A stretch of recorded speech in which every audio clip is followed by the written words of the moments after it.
What's up, ladies and gentlemen? Welcome to day number 26 of Autodesk Fusion.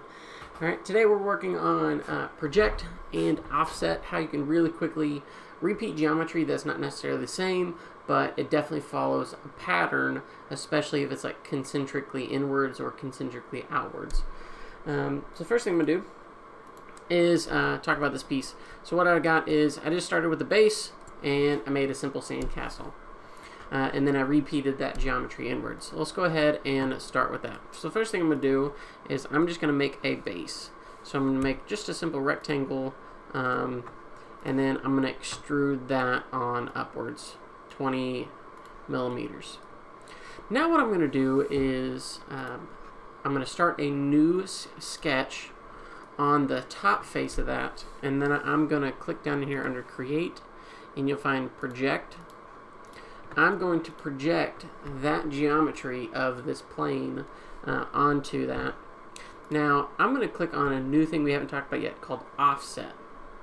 So what I want to do is I want to offset this geometry by a certain amount.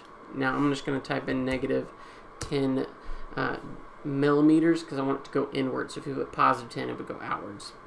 So I'm going to go ahead and click Finish Sketch, and then what I'm now going to do is just extrude that new layer out that we got. So now I've got these steps inwards.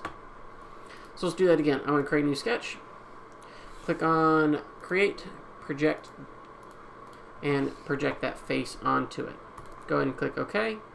Click Offset, and I'm going to offset this top layer, bring it in 10 millimeters, and then call it done.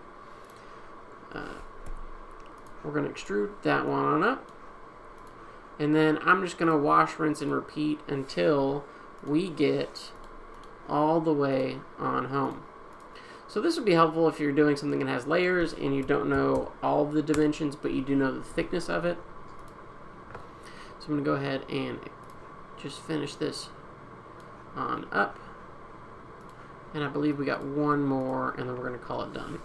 So project that face, click OK, offset, go ahead and bring it inwards, negative 10 millimeters, hit enter, finish sketch, and then here we go.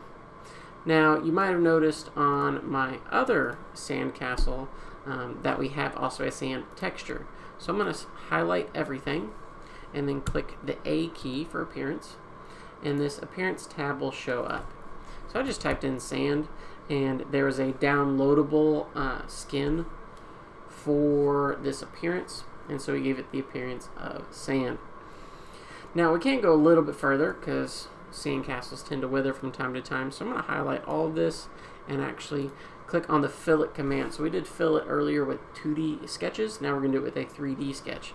So I'm going to just highlight everything and then bring it in just a few millimeters just to make it look like it's nice and weathered. Alrighty guys, that will be our sand castle for today, using project and offset to repeat that pattern. Alrighty guys, that'll be it for this video, and I'll see you on the next one. Later.